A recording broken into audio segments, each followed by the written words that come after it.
and welcome back to Medical Compliance with Clarissa. I'm Clarissa Benfield, our Global Director and Business Line Leader for our medical and laboratory business here at Intertek.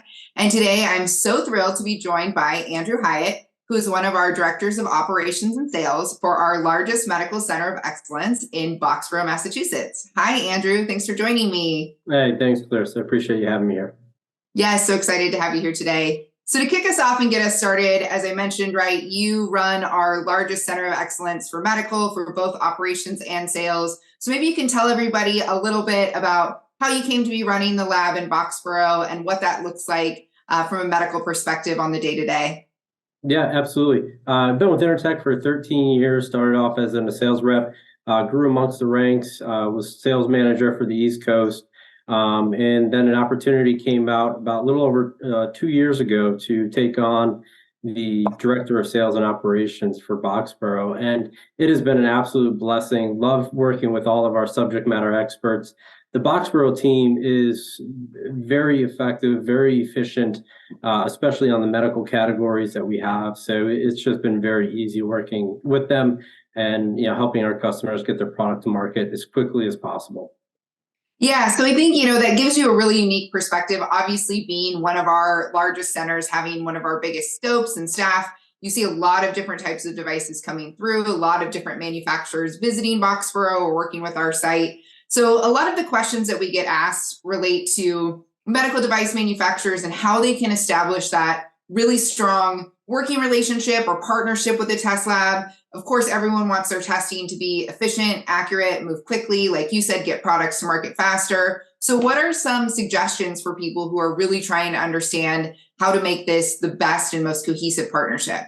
Yeah, absolutely. And I think it all starts off on the sales side, making sure that the proposals are really up to date with the scope of work that you're really looking for. All the models that you're looking to get certified, what countries you're trying to get into, the features, the benefits that you may have. Those are all really key, important things that we may need to cross off and have in our scope. Once that has been agreed upon and we have a good contract in place, we can then kind of start jumping into that project. So we'll do a project kickoff call to understand, where are we, what do we need to do, when will you have document samples, all that information over to us, get you into the schedule as quickly as we possibly can, but then start needing to do that transfer of knowledge. So how do we get the right documentation in place? How do we get the right samples that we need to do the testing on, whether it's for EMC, whether it's for medical safety or performance testing? And then kind of coordinate efficiently, back and forth between the two companies to make sure that we're all on the same page and that we understand where we are on a daily basis. Yeah, I think you mentioned a couple of things in there that are really good to pull out. One being that level of communication back and forth right early on, understanding really where someone wants to go with their product, what they're trying to do, of course, all of the technical specs of the product itself, but also, opening up those lines of communication in terms of when are samples going to be ready, when is testing slated, right? Really preparing early on to say, hey, we're looking at Q1 of 2024, Q2 of 2024, and having that, open back and forth dialogue up front. I think that's such a great point. The other thing too, right? Sometimes we get asked the question when we're working with medical device manufacturers, as regarding our medical request for quote form and the information that we ask for. All of those things just help to streamline, make the project efficient, right? And help with that upfront process to make it really easy. Absolutely. Yeah.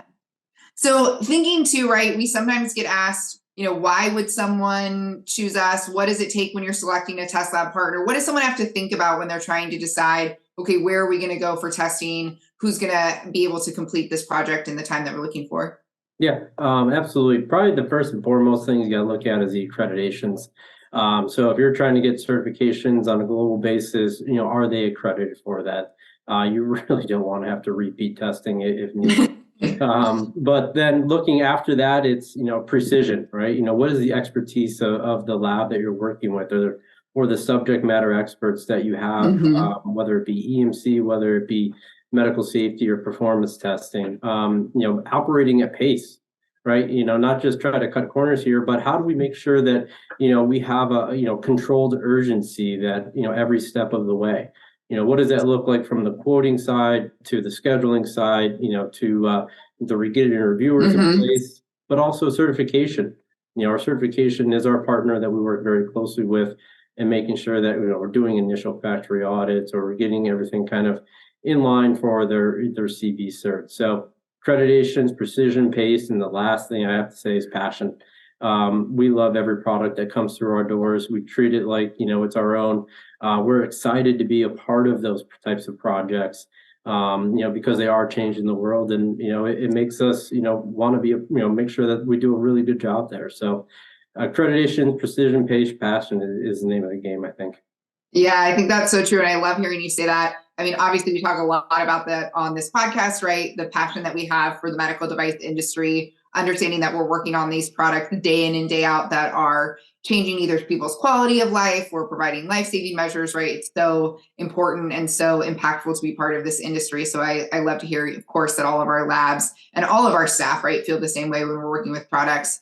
I think too, right, you talked a little bit about the accreditation, right, which is so important in terms of not only understanding the accreditations that a lab has to meet the scope that you're trying to achieve, right, making sure that the right standards are in place, but also looking across multiple accreditations, right? So we see medical device manufacturers wanting to go forward with things like CV scheme, right, and having to be sure that standards are in a CV scope, as well as going forward for a North American type certification with the ETL mark. So really understanding, okay, where are we going from a deliverable perspective? What reports are you looking for to meet not only the certification requirements, but also regulatory requirements, right?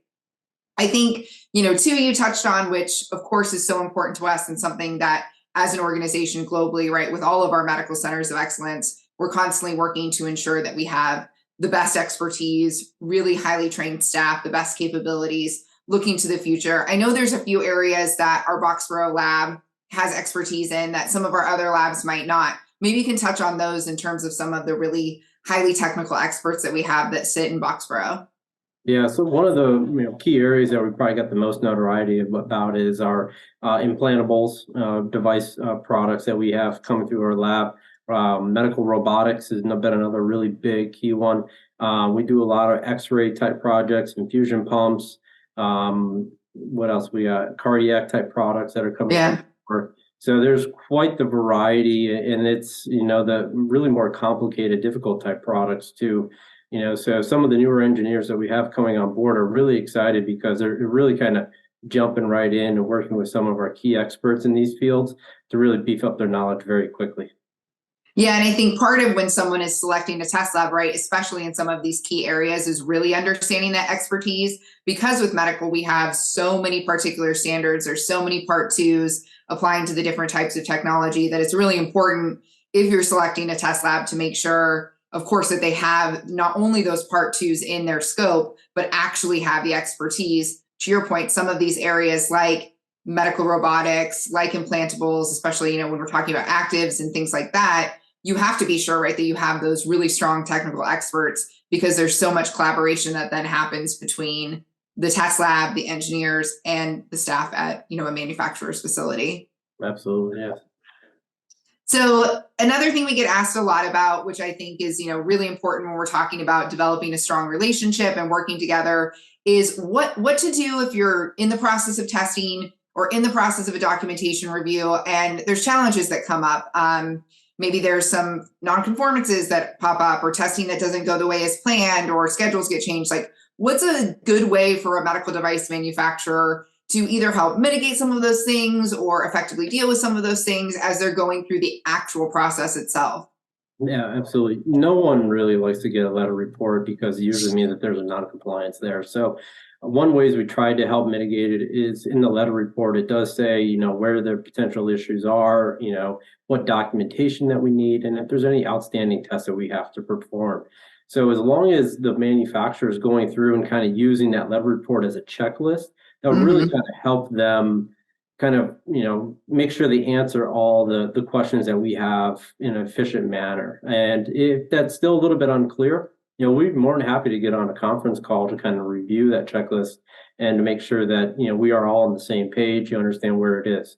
The only thing I caution is that our certification engineers cannot provide design support. They can answer questions regarding around the standard. What is it? What is our interpretation of what the standard says? Mhm. That can really kind of help. And if there's still little conversations or questions about what needs to happen, you can go to a consultant to help, fix some of those, potential issues and get it back into the certification engineer's hands. Yeah, I think that's so important to remember, right? Of course, we are a third party and we have to remain impartial when we're guiding people through this process from a testing perspective, right? Pointing them to areas in the standard where they might not be in compliance or where there might be concerns. But of course, ultimately maintaining our impartiality due to our accreditations, right? And wanting to remain impartial in that way. So I think that's such a great point. I think the other thing you kind of touched on too, that maybe we can dive into a little bit more is just that process in terms of, yes, you may receive a letter report, and that could be a really good punch list or guidance of exactly what you need to go through item by item. But also along the way, right, when we're talking about working with a test lab, especially working with a test lab at Intertek, right, some of the things that we do to help mitigate that with daily statuses or kickoff calls. So maybe we can talk a little bit about that process just to make sure that, we understand, right, that it's always going to be a collaborative process with a medical device. Gone are the days of 10 years ago where you could just drop off a device, it gets tested, and you wait and get your reports, right? That doesn't really exist for medical anymore. Yeah, we get a lot of our clients that are actually coming into our office to kind of help with setups, help kind of making sure that, again, that transfer of knowledge is really key. So we're getting a really good key support from our manufacturers. Now, don't worry if you can't make it. We've had people send us videos or PDF documents to walk through the setups, of the actual device, making sure that we understand the essential performances, making sure that we know how to, run the units, all the features, benefits, all that is kind of very clear to us. Yeah. The technology is, moving at a, so fast right now that the standards are sometimes hard to keep up with. So really, we're trying to really understand, is this the best fit, and, for the standards? Are we doing the right testing? Do we have all the right documentation in place? Do we have all the right checklists in place? Do we have all the critical component information so that we can easily move along at a clip that is what you're looking for as a manufacturer to hit your delivery date? So it is a collaborative approach, and we definitely appreciate the opportunity to work very closely with our customers on it. Yeah, and I think too, one of the great things that we saw come out of COVID with all of the challenges that we faced, right? One of the great things is the ability to collaborate in new and different ways, right? Obviously, we're able to do things like this with video conferencing, even during, specific test setups, or if there's tests that a manufacturer is concerned about how it's going to be run, or they want to provide guidance or feedback, or going through documentation from a risk perspective, right? And doing that virtually or remotely. I think COVID has allowed us to really open up the possibilities in terms of, okay, how we can communicate, how we can collaborate versus just having to be on site in the lab, which, although it's welcomed, is not always the most convenient or, possible for all manufacturers. Absolutely. Where you see it the most actually is in our EMC facilities, because we do run multiple shifts there. So making sure that our engineers have a good understanding how the product operates from shift to shift actually is really beneficial. So again, if someone's not there, we'll have all that documentation in place. They'll run off project folders to really kind of help them, understand that product. And then, and again, that helps with efficiencies and, making sure we hit your deadlines. Yeah, I think that's such a good point. The other thing that sometimes people worry about, and I think we can help to provide, alleviate a lot of these concerns, just is, making sure that the right protocols or test standards are being followed to align with, a certification versus a regulation. So can you talk a little bit about that when we're working through this process, how we make sure that we're using the right versions of the standards to, really align with what a customer is looking for? So hopefully what we're able to do is try to capture all that information in the very front end of the process, with our sales teams and the quoting tools that we have, but really just kind of making sure that we understand, between, the different editions of the standards that are out there, the product categories, where it's going to market, having a very clear, scope, is only going to help us kind of make sure we don't miss anything on the front end. Before we kind of kick off with the project, having a project, kickoff call to make sure, again, having another sanity check to review that process is another great way to kind of catch that so it doesn't get missed. Yeah, and I think the other thing too, right, for everyone to remember is like we're all in this together, right? The technology is changing, standards are changing, regulations are changing, everyone's working towards the same goal, right? So maybe we look at a product early on and we quote a specific set of standards, but now a regulation has changed or the standard has been updated. It's a really fluid process, right? There's no stagnation in it, right? It's constantly moving. We're all working together. And, maybe we see a deadline change for the MDR, or maybe we see that you're now looking to go to China, and we constantly want to be working together to make sure we're aligning with those certification goals, regulatory goals, and making sure that, together we're putting out these products that are the most safe and effective as they can be. Absolutely. And sometimes the really tough part that you'll run into is when a scope changes in the middle of a project. That is a lot of fun, but usually we try to kind of capture that in some documentation form, make sure we're all on the same page, make sure we can all kind of point back to it as we're going through the project, again, to, make sure what email wasn't just missed. And that's how, all of a sudden we're off track here a little bit, but we do try to document every step of the way, so that we're not having to redo any testing as little as possible. Yeah, and I think that's why it's so important, as you spoke about earlier, right? When you're identifying a test lab and really looking for someone who has expertise and has seen a wide range of products, because it's challenging for an engineer if they're newer to the business or if you have a limited scope of a lab to really understand how the application of standards work, the practicality of standards, right? A common sense approach. So I think that all goes into making sure when you're selecting a test lab, right, that you're choosing a partner that has that understanding and has that, wide array of products that they've tested and knowledge.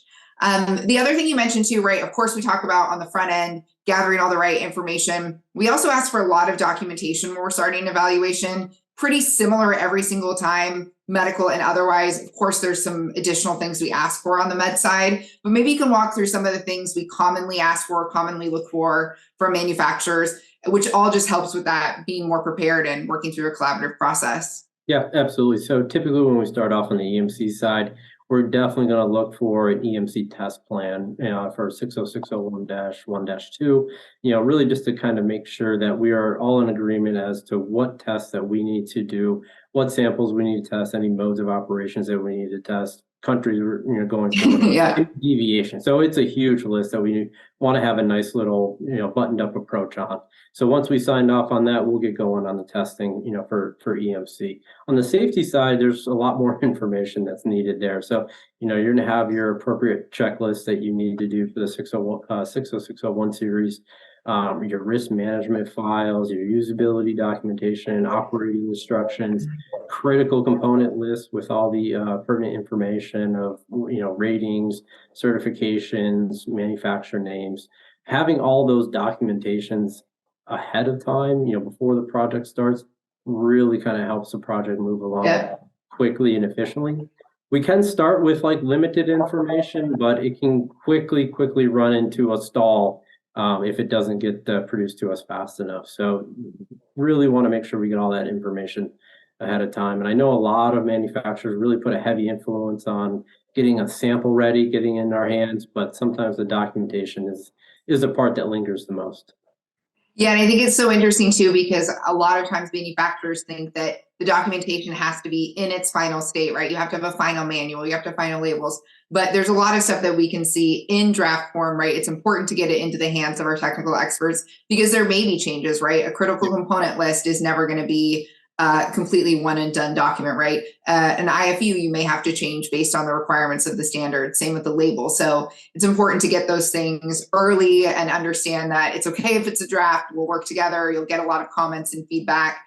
Similar to what you were talking about in a non-conformance list, a lot of that stuff will go into a letter report as well that may say, okay, we need additional information here from a documentation standpoint or there to really, make sure we have all of the details covered for an evaluation. Absolutely. All critical key information.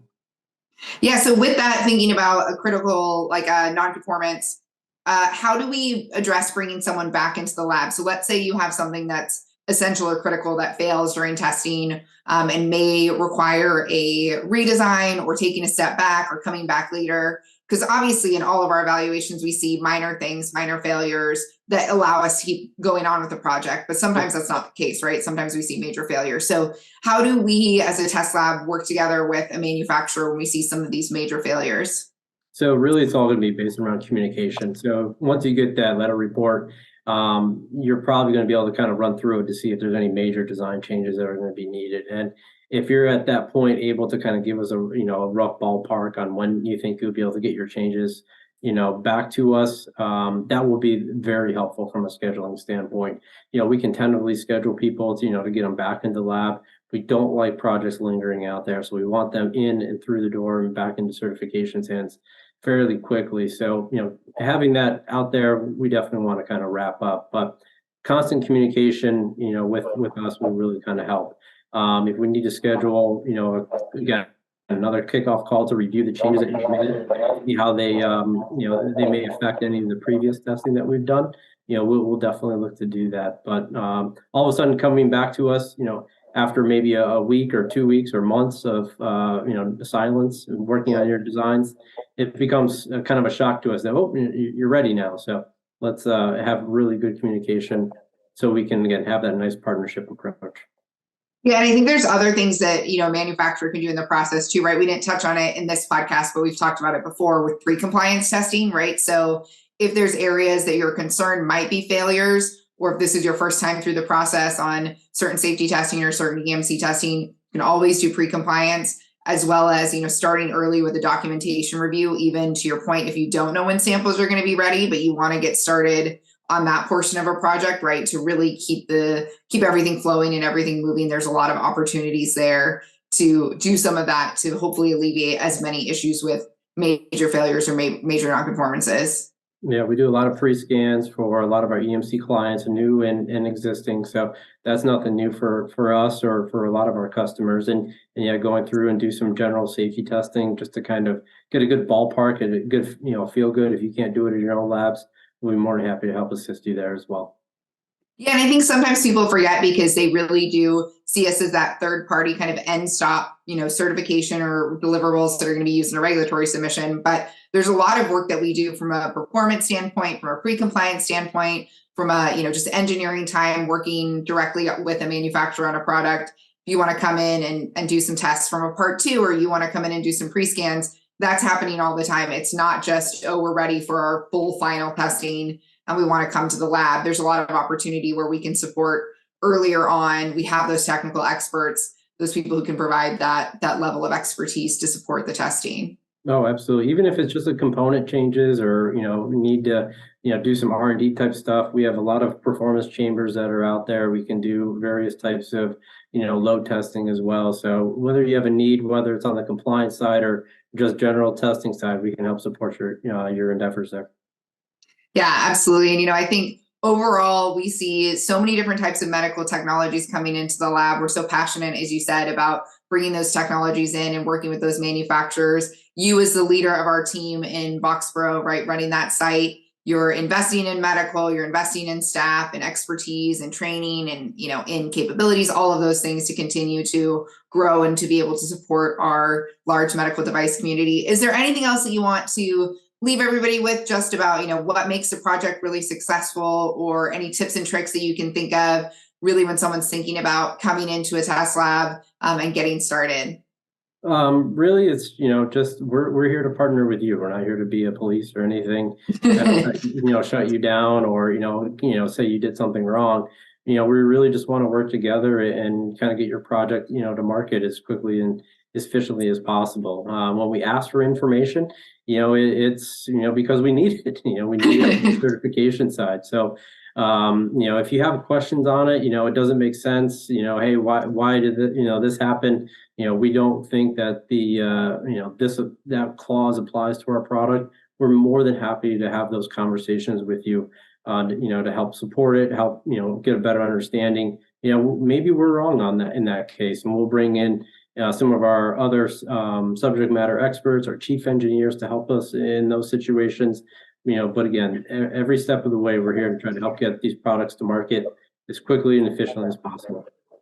Yeah, and I love hearing you say that, because at the end of the day, right, we're the experts on the standards and regulations and applying standards, but every manufacturer is going to be the expert in their own product and their own technology. And so we welcome these open and collaborative conversations. It's the way that we all learn, right? As I said, we're all in this together. We're all moving towards the same goal. It's a very fluid market. We're seeing so many exciting things coming out with new standards and new technologies and new products, and then all of the regulation issues that come up as well. So we love having that open dialogue and open communication with our manufacturers. So really, really great to have you with us here today, Andrew. Appreciate your time. And if anyone has any questions for Andrew or for our Boxborough lab specifically, you can reach out to us and we will make sure to get you connected.